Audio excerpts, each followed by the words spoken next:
Okay, welcome to this webinar, product webinar. This is the second one, and we have a different setup this time. We are going to have a debate.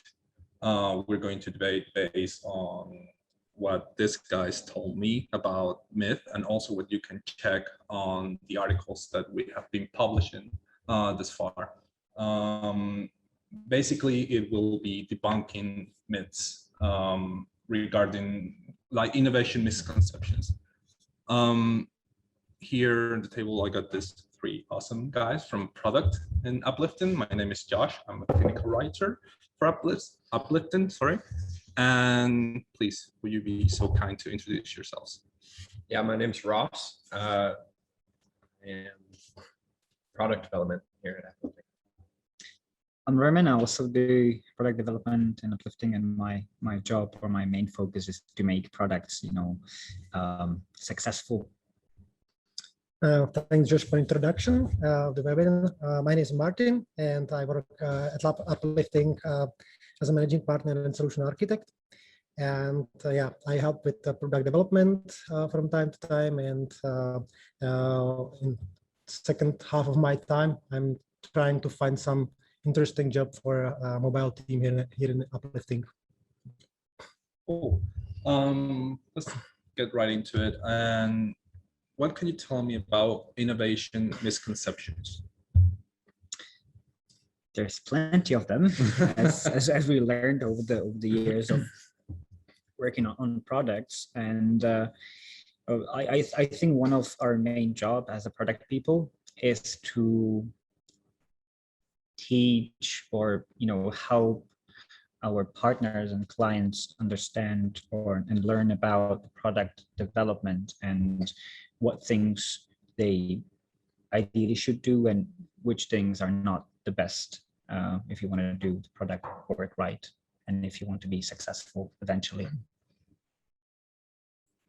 Yeah, I think we got to this webinar through a sort of evolutionary process, just like a lot of the product development work we do. We got 5 or 6 of us all together, and we talked about some of the things that clients most commonly some of the most common fallacies which are prevalent in our clients, and the sort of mistaken beliefs that they often come to us with regards to their product development work. So we had that group of 6 people come together, and we came up with, I believe it was in the range of 25 or 30 different sort of common points of confusion in the development process. And we then sort of honed in on the ones that were most common and most painful, and sort of set out to explain our position on each of those topics. How did you come to the realization that those were the most painful ones? Well, part of our job is to find patterns when we talk to the users, which is one of the most important stuff you do as a product guy. And so we came together and we talked about what we've experienced throughout our work and different jobs, and these were the most most oftenly popping up for both, like all of us, I suppose. So we actually found that 9 or 10 of them were like the most often popping up. And maybe if I have a look at a little bit deeper into the history of Uplifting, I think we started with the product work based on the experiences from the projects where we participated on development of innovative products, innovative software, and we take it from an angle as a software company. So we collected requirements and we did what our clients asked us to do. And then we find out that some products didn't fly because the product work kind of was not addressed during the project. And it's disappointing for the clients, but it's disappointing for the developers as well. Their energy and motivation is down, and you spend a lot of energy on something for a quite long time, and it doesn't fly. And you then ask question why that happened, what we did wrong. And that's why we started with the product work like a year ago here at Uplifting, and we based it on the experience we had, and then we have collected like joint experience from the product experts we have in Uplifting, and we start addressing this problem more systematically. So in layman terms, basically someone came to Uplifting, pitched an idea, and there were many, let's say, misconceptions in this case, innovation wise, that you guys stumble on, and then that forced the product not to fly? Well, if nowadays somebody comes to Uplifting and asks for product development, the first thing we ask that person, how did he or she validate it that product will fly? What he or she knows about the market, about the problem the product should solve. And we are actually challenging it, which is an interesting point of view, because they are coming to us to do a business. And we are saying them like, yeah, are you sure? Do you want to do this? Let's start slow. Don't jump on it. Let's don't do a big business at the beginning. Be careful, and so on. Yeah, I would actually add that, like, so many clients came and they were like, hey, I've got this amazing idea, and like no one else is doing that. We were like, oh, wait, like what do you know about the market you're targeting? And then we kind of started to revealing the truth behind it. And it was just, it could be, lack of focus, lack of, research. It could be all sorts of causes of this misconception. But many clients believe that their product is unique and very different from everything else that they know, which is very often misleading, as you delve a bit deeper into the market, and you actually start to discovering how many products are already on the market, and how many actually are similar or like resembling the idea that the client came with. So yeah. Based on the article and what we've been discussing so far, I mean, we've met for a minute really. Like one that really catches the eye is like when you say like one of the most common misconceptions is novel or nothing. Like how, your words, innovation must be disruptive and brand new. How would you sustain disruptive innovation? How would you keep it at that level?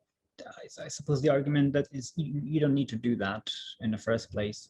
When you actually delve deeper into the market research and you find out that somebody's already doing it, many clients are like, okay, so is that a showstopper? And like, no, it's actually a part of the validation that there is a business and there is opportunity for you to actually squeeze in and have a part of this market as well.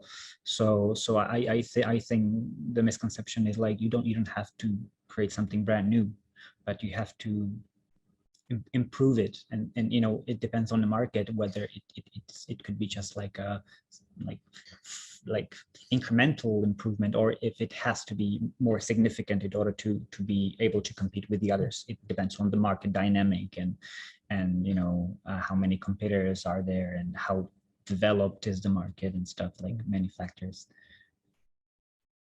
Does it have to be radical to be sustainable? Does it have to have some punch in it to become sustainable, become profitable?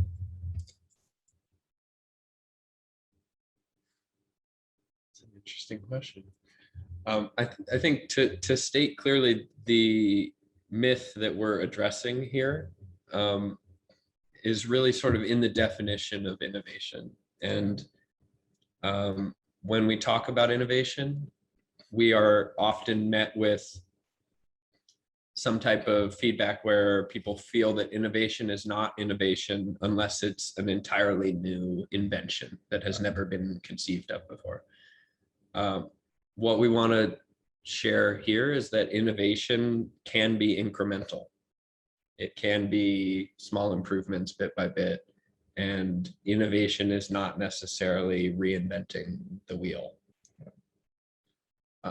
So that's important, and I think innovation is also sort of inherently unsustainable in a sense. Like it is not. It is difficult to sustain in by its very nature. Sure. Right. Which is why we do the product work to begin with. Yeah, but it's, I just wanted to add up that, yeah, the innovation is actually a continuous process. If it is like radically new, it's good if it is radically new, but the question is how you execute the idea. This is sometimes more about the execution than the idea itself. And is the market ready to somehow digest the radical idea? In what form the market wants to digest that radical idea? How many people would get on board? Yeah. So and if they will get on board like massively, are you able to scale it? So you need to judge all those aspects. So even if the idea is radical, even if people would like to get on board very quickly, maybe you just don't want to make it that radical and that quick. You would like to make like a smaller exposure and find out the optimal way how, for example, to capitalize the idea, because your idea about the monetization might not be optimal. Yeah. It might not work for a long term, or you can discourage people, or you are actually much below the potential of capitalization of the idea. All those are aspects you need to somehow find out and discover, because if you don't, this is just based on your assumptions. And if you fail in this, there will be somebody else who will watch you, how you do it, and will come up with similar innovation and will be much smarter because he or she will learn from your mistakes. I think Martin also touched upon a very important aspect of innovation. Is also it's not about it. It's many factors, right? You have to you have to consider many factors, which is idea, the team, and everything like that. But also one of the crucial aspects is also the timing, like the question, why now? Why do we launch the product right now? Is the market ready? Are all the trends in our favor? Like, will the market and the users accept us? Isn't it like too soon or maybe too late? We don't know. So this question is also important. Like, why now? Why do we do it now? Is there room for that on the market? Stuff like that. Okay. Continue with this idea about myth. You also have this misconception, which is actually based on first impressions.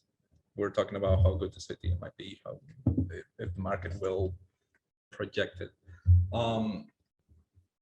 Let's say I cannot publicly expose my idea before it is ready because people won't like it and never come back.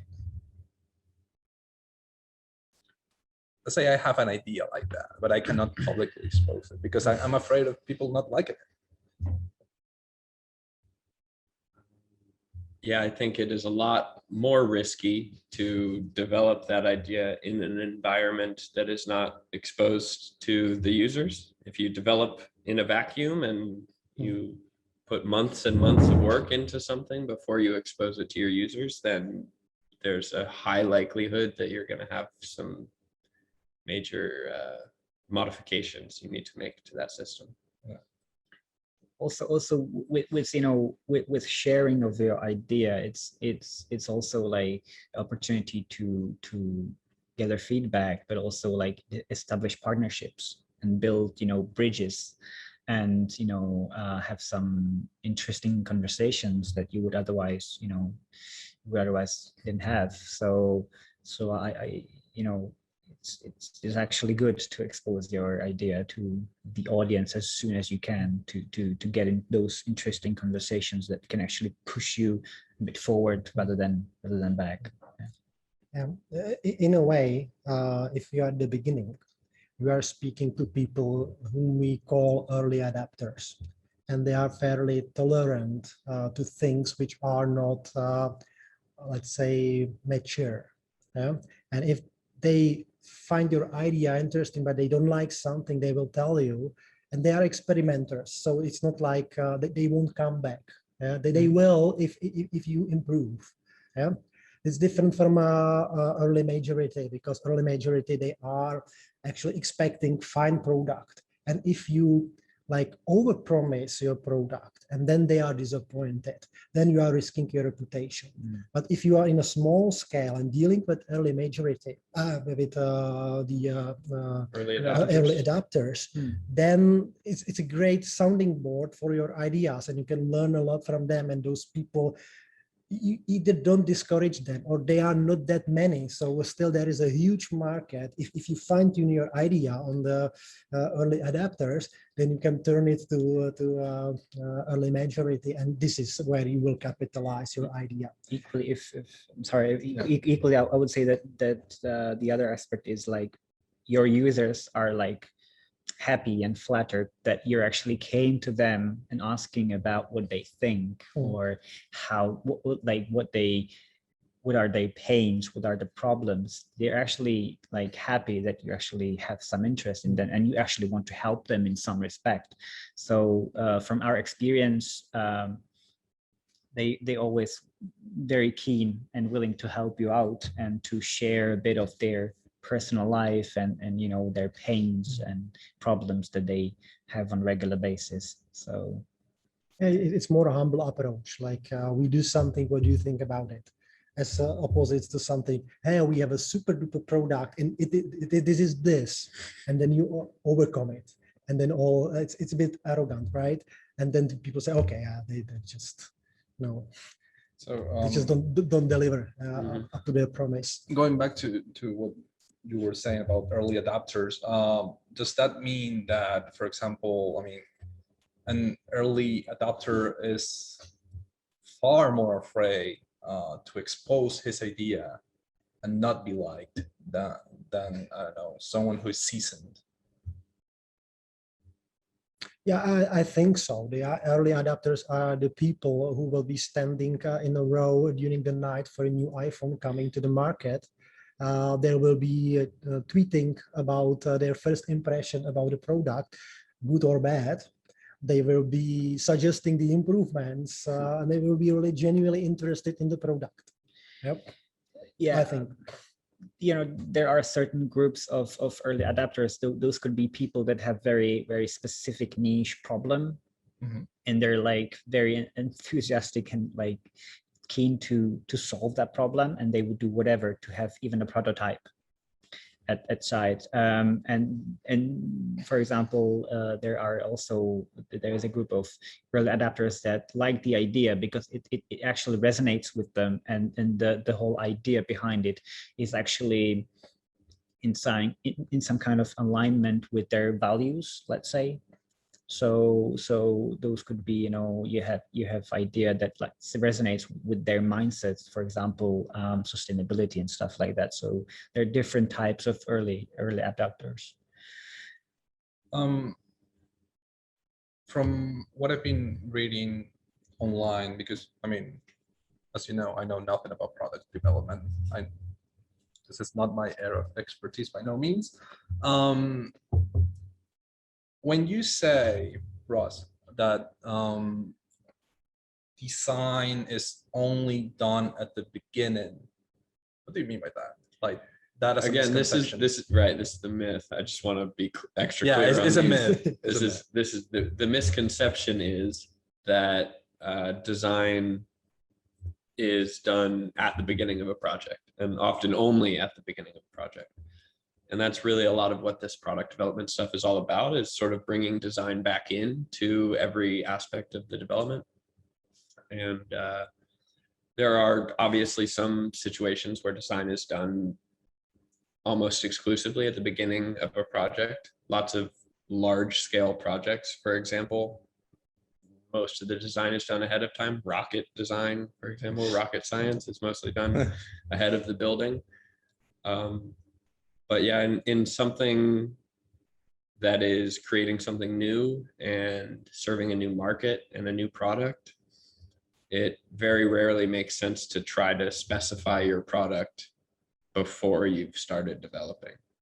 So we sort of run those discovery and development tracks in parallel, so that as we're developing, we're also learning as much as we can at every step. And how would you put together like designing and the user experience? Like how would you Design match has those two many, ideas? yeah, design has many purposes. User experience is for us I'll speak for myself. For me, design is user experience. Design is the most important aspect of design. It is what determines the feelings and the experience of the user while they're interacting with the product. And in that sense, can be argued it is the most important aspect. Yeah, I would little bit disagree, because Good. even with really bad design, if your product is solving the problem that people have, and it's really hitting the nail, then they are able to tolerate really bad design. So you have time to improve your design. So you don't need to have like perfect design UX at the beginning. It's of course it's good, but if you are not sure whether your idea will fly, you don't need to at the beginning spend a lot of time with UX design. I would say, but it's always a balance. What you would like to achieve. Yeah, we say that design is important from the get-go, and user experience is something that is just continuously developing. Again, I'd say that user experience design is one of lots of different aspects of design. For us in the software development space, design almost always means user experience design. Okay.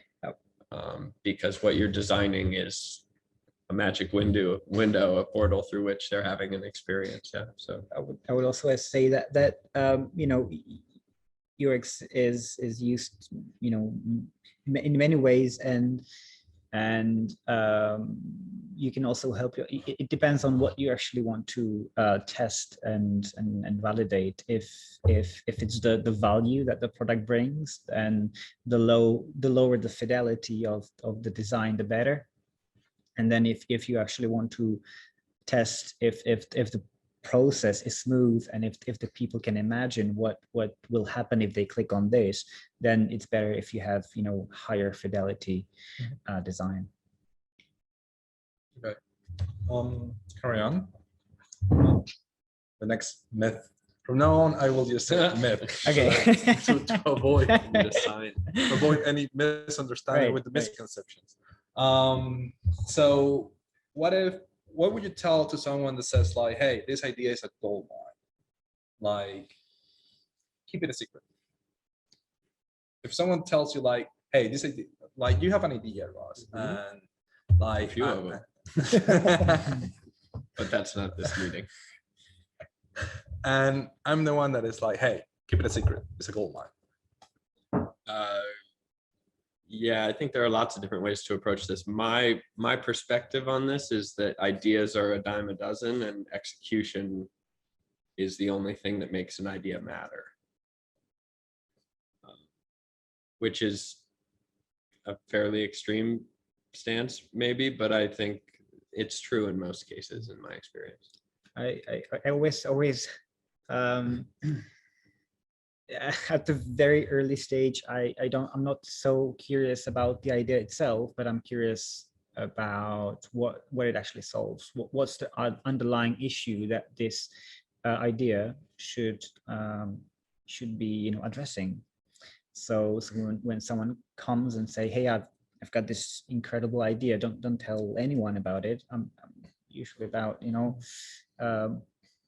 what's the problem there? What are you trying to achieve with this idea? Why is it so secret? Like, tell me. You bring up something interesting, because you're talking about the idea, and like you want to hear more, you want to, like, before it starts, or the idea comes from a person. What about the human factor then? What do you mean by human Yeah, yeah. factor? Can you, Like, do you worry about who came up with the idea, how they came up with the idea, and so on? this is a tough question. I think who's actually whose idea it is, and who's the person who's actually like trying to push the idea into product and push the product to the market, and who's the actual person who does that is more of a issue or topic for investors, I believe, because investors care about the idea, definitely, but they also very specifically care about who the person whose idea it is and who's going to work on it Yeah, is. yeah, I think this is another trap, if I can follow up on that, because there's a great example of Segway. We all know Segway. It was designed by Dean Cannon, very famous person, well-known innovator. So investors were super happy when he actually, with his team, invented Segway in isolation. And this was kind of social bubble of inventors. It was like Steve Jobs involved and Jeff Bezos. They were all involved and exposed to this idea, and they all were super fancy about the Segway. Yeah, and they thought that it will be really a disruptive change.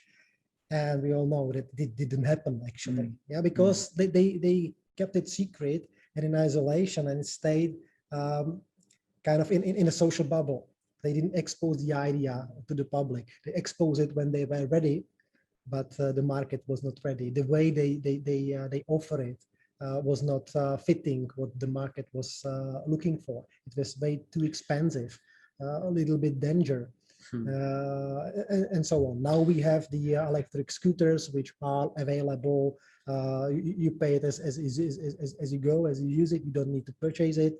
And so on. Yeah. Segway reminds me of a funny aspect of this myth too, because a lot of times people come and they say, I have this billion-dollar idea.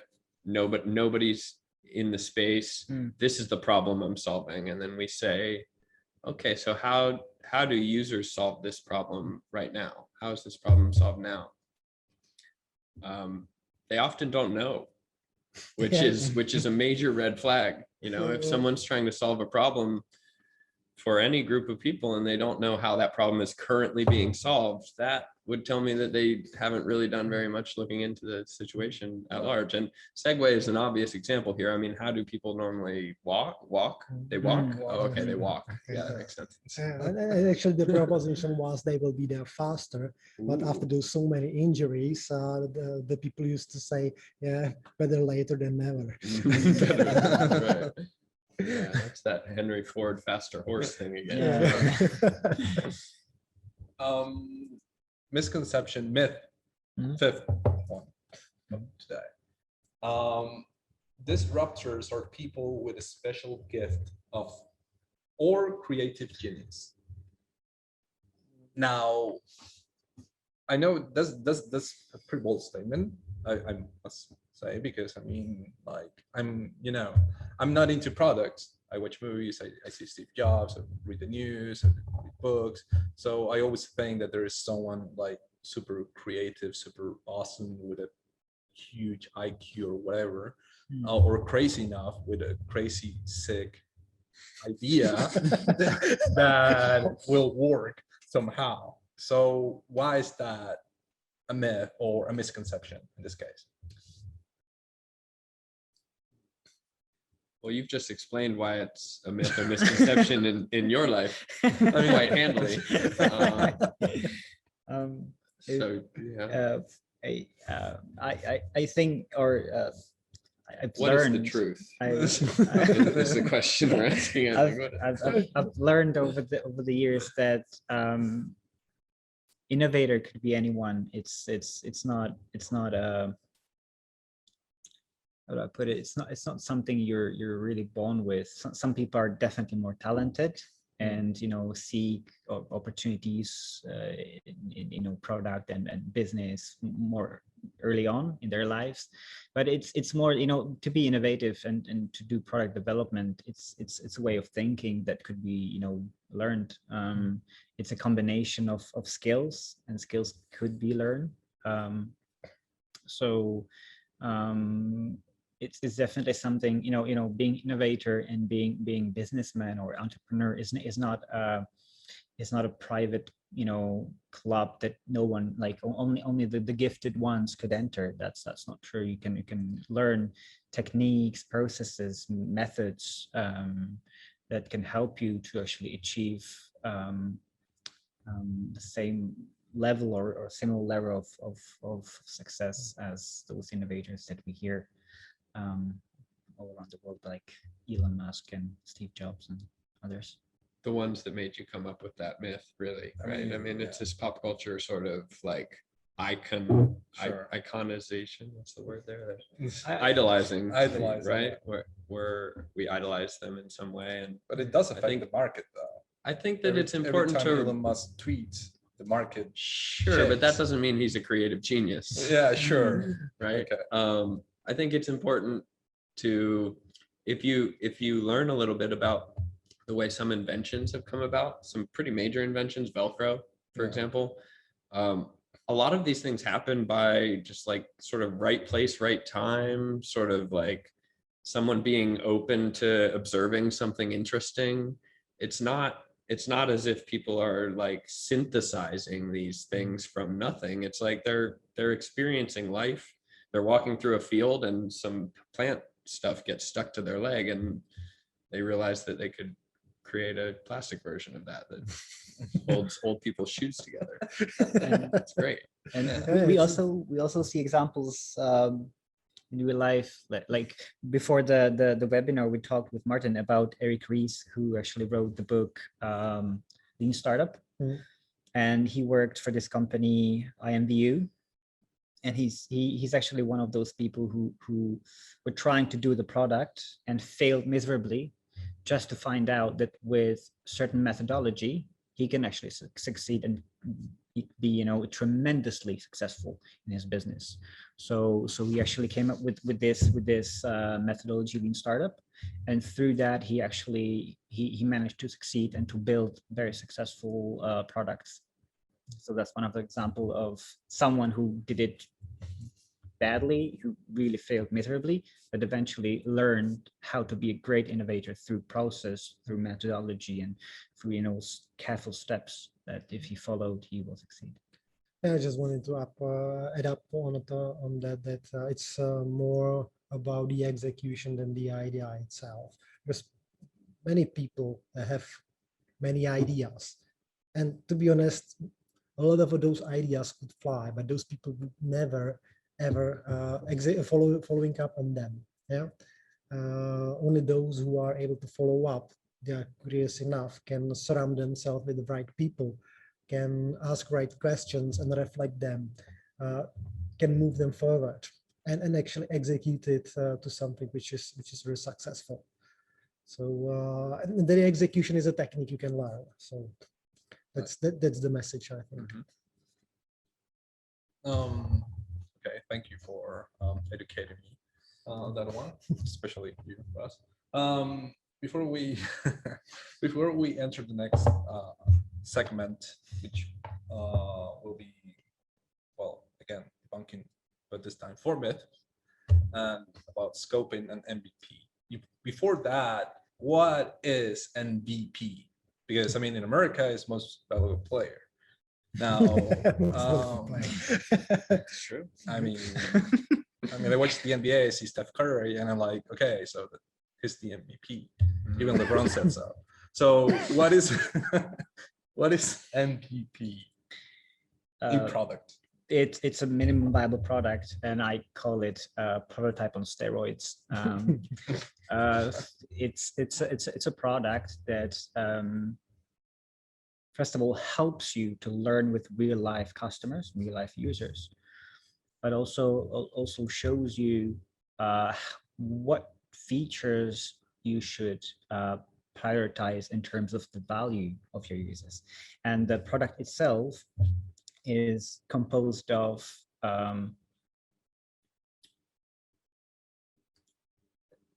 features that brings the most value already to the customers, and they are not like fully developed in terms of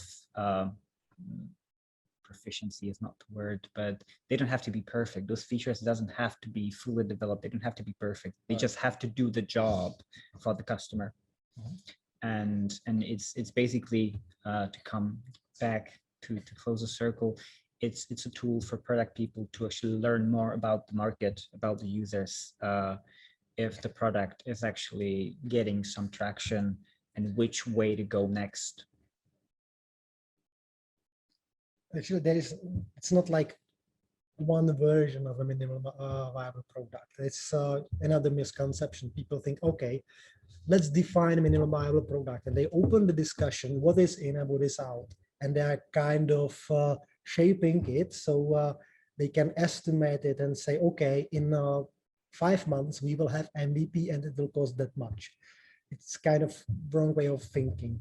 You have minimum viable product for the moment. So in 3 weeks, you will have something users will be able to use and give you some feedback. And this is your minimum viable product for the next 3 weeks. Yeah. And then you have another 2 or 3 weeks and you have another minimum viable product. And you are moving and evolving this minimum viable product and improving it over time. Yeah. So, and you're finding what matters and what does not matter. And you are putting features in and taking features out and changing how it behaves. So it's a tool to actually explore the market in a real interaction. And like, with this, I will be entering the first myth, misconception. How does that affect the fact that some people believe that the more features, the better? Like size matters. I mean,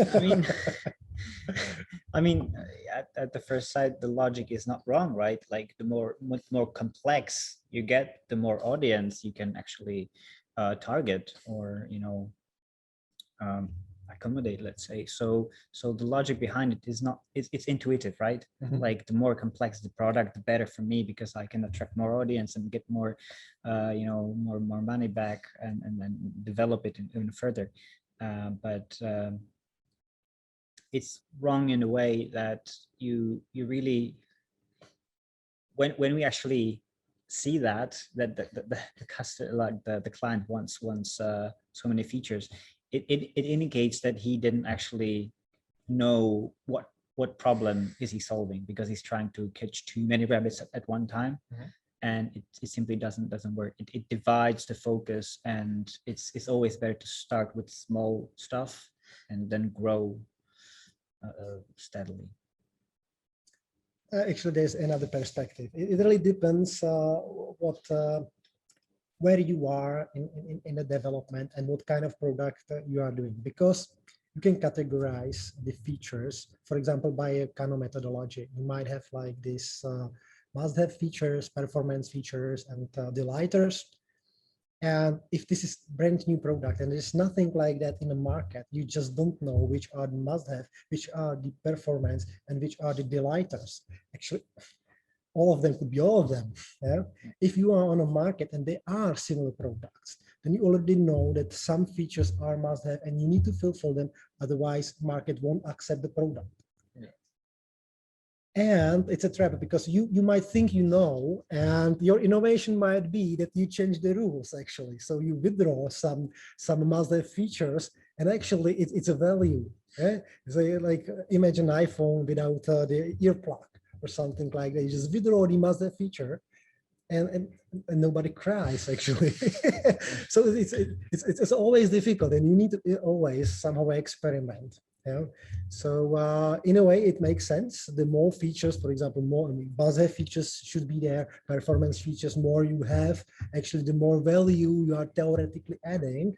But in the innovation, the thing which is new might be that you are actually withdrawing some features and adding some other features. So that's why it is a myth. So you cannot take it for given, like as much features, the better. More features, the better.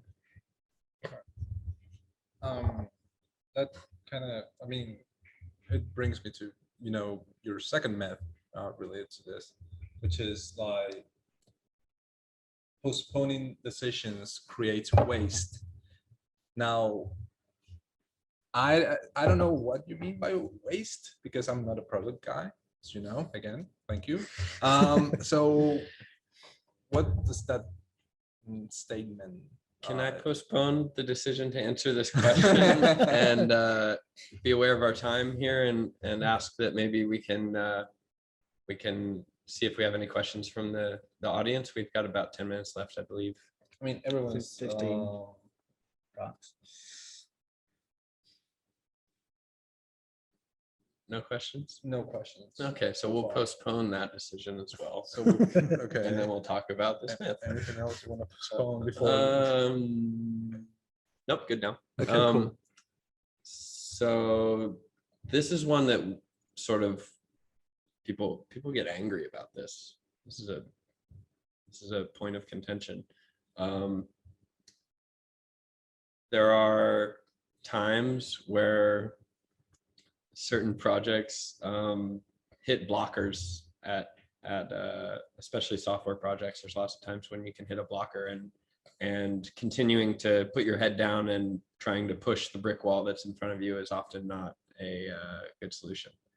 So there are lots of alternatives to pushing stationary walls, and that can range anywhere from giving it time and working on something else that's not blocked, or meeting with the team to try to unlock the blockage, or those types of things. But there are a lot of clients in the past who have felt that clients or partners who have felt that any delay is a loss of money, and often because some huge non-zero minority of software projects are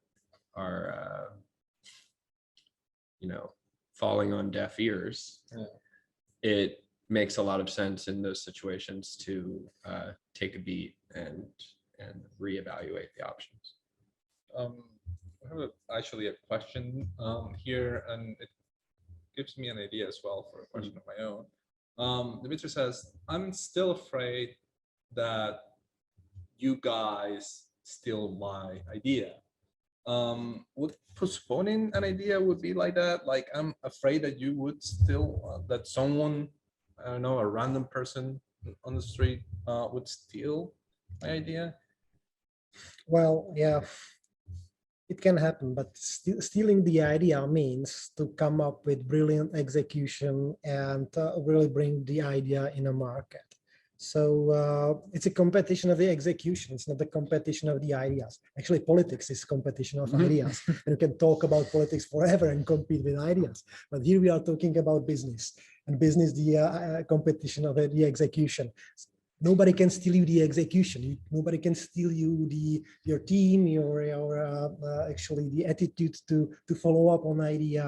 Your experience in the past. Yeah, I would say that the premise of the question is a little flawed, because ideas are not physical things that can be stolen. So it's important to understand that idea is just one fraction of innovation. It's the execution, it's the team you have on board, it's your experience, is the timing, it's the market, the whole dynamic of the market, if you can actually sustain the pressure from all sorts of sides. So there are many factors to it. It's not just idea. I'm not saying that the idea is not important, not at all, but it's just one of those small things that you need to keep in mind and you need to face and have at disposal when time comes. And we should not mix the idea and invention. Yeah, invention is a process where you do like the science for years, and then if somebody stole this science from you, then it's a real harm, because the person can claim that he or she did the invention. It's a different story. But the idea is the implementation of this invention. So new technology is available, and you see it in perspective on everyday's life, and you would say, okay, this technology applied on something in the real life would really bring the value, and then you just need to execute the development of such a product. Yeah, and that kind of idea is not a secret. And I'm quite sure that on the planet is how many millions of people, and there might be a couple of those having the same idea about the same time as you. So no idea nowadays, it's any time actually, is so innovative that nobody else can have it. Equally, there's this argument that it's not always the best thing to be the first. You can as well learn from the mistakes other people do as they try to make it into the market. So it's not always the best thing to keep your idea secret and try to be first, because you're gonna do many mistakes on the way, and sometimes it's better to actually see someone else do the hard work for you, and then There was actually a great study about that. They actually split the inventors for pioneers and settlers. The pioneers are those who want to be the first, and they come up with the percentage that 47% of pioneers fails, whereas 8% of settlers fails. Yeah, and the other perspective is that just 10% of the successful pioneers, they just that percent of them gain the reasonable market share. And for settlers, it's about like 28% gaining the reasonable market share. So it has like those two aspects. So statistically, it's not always it's not always good to be the first one. Just ask Laserdisc.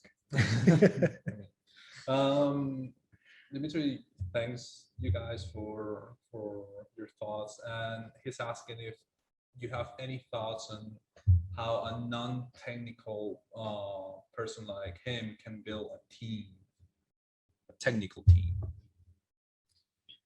Good question. Definitely.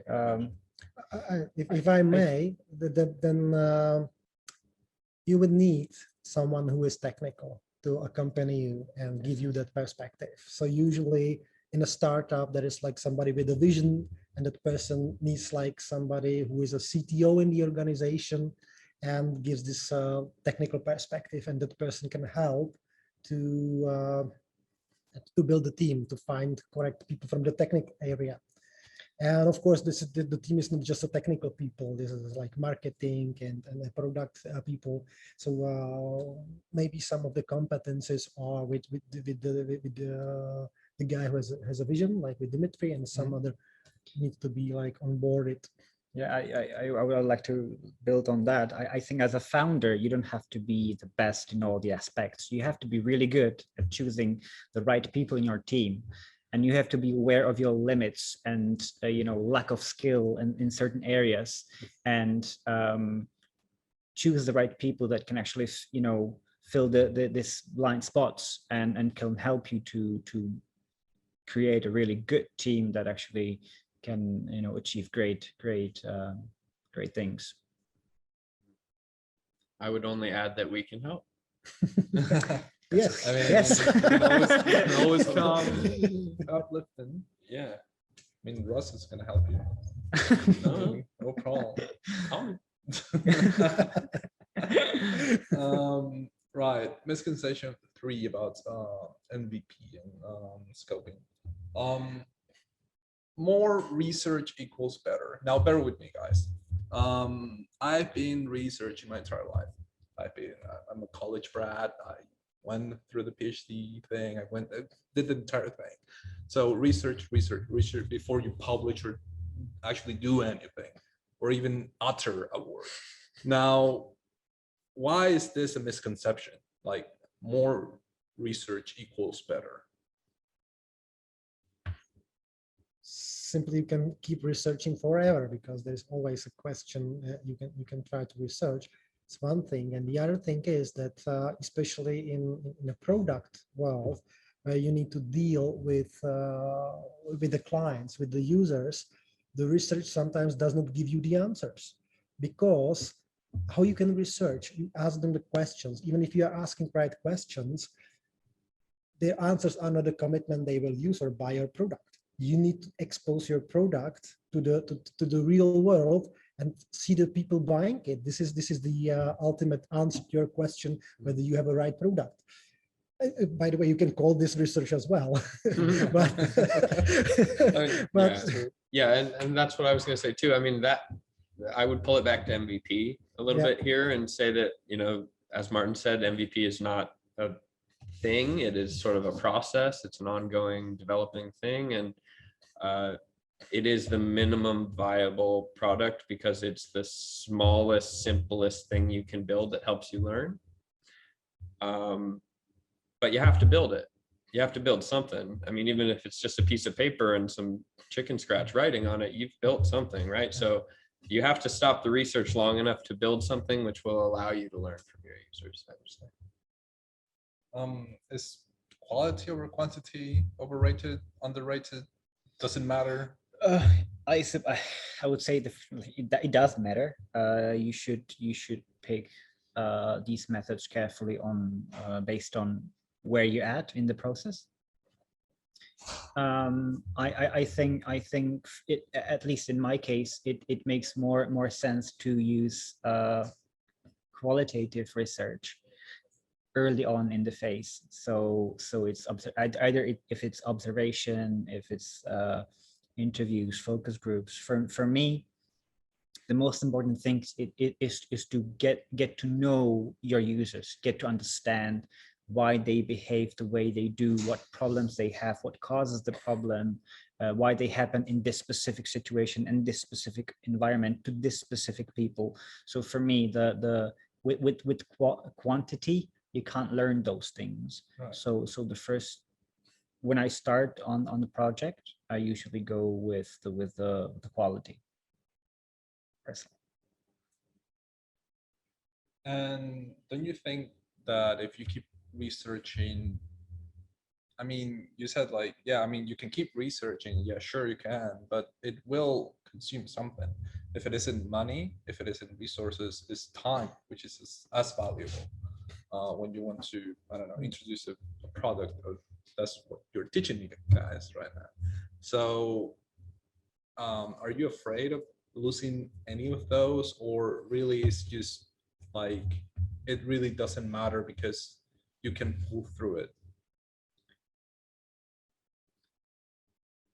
Yeah, I think if you do a product, you have a runway, and your runway is actually time, which is defined by your budget and your burn rate.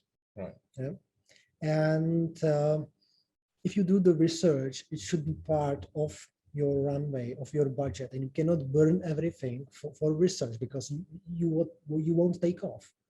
And at a certain point of time on your runway, the takeoff means that you start generating money and you start being not profitable, maybe, but you at least have a sign that there is a traction. So the people are buying your product. And if you are not profitable, there is it's fair to assume that if you invest more, you become profitable in, I don't know, some prolonged runway. So you might attract some investor to give you more money to make your runway longer to become profitable. So the research usually does not generate money, does not generate confidence that you will become profitable. So that's why I think that it's an important part of it, but at a certain point of time, you need to really expose your findings to the market and start collecting the money, which is the commitment of the people who are willing to buy because they are giving real money. And as well, you are collecting the money and gaining some money for the investments. Yep. I just want to remind our viewers that you can ask questions at any given time. They're more than happy to answer those. I'll ask the fourth misconception. Why isn't it a good idea to ask users what they want? It's Roman's favorite, I think. This might need to be a cliffhanger too. We're running overtime here, and I want to be respectful of people's time.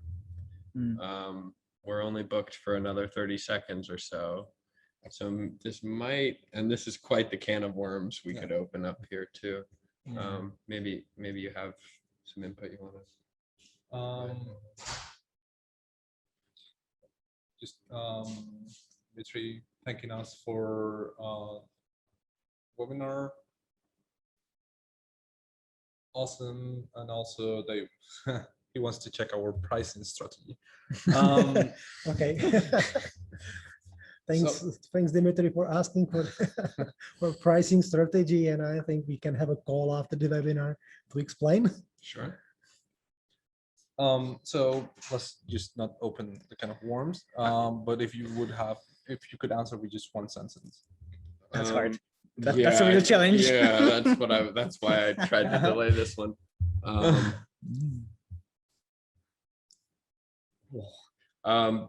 Because it's your job. Because it's Well, not yours, because it's your job. It's my job as a product. Yeah, because the user is not a product designer, because the user is not a technologist, because the user is not a developer. And if potentially if the user himself knew what the answer is, he might as well just build it himself, right? So right. Anyway, that's it for today for this second product webinar. I hope you like this kind of debate kind of style, and looking forward to see you guys in the next one. Thank you very much. thank you. Thank you. Thank you.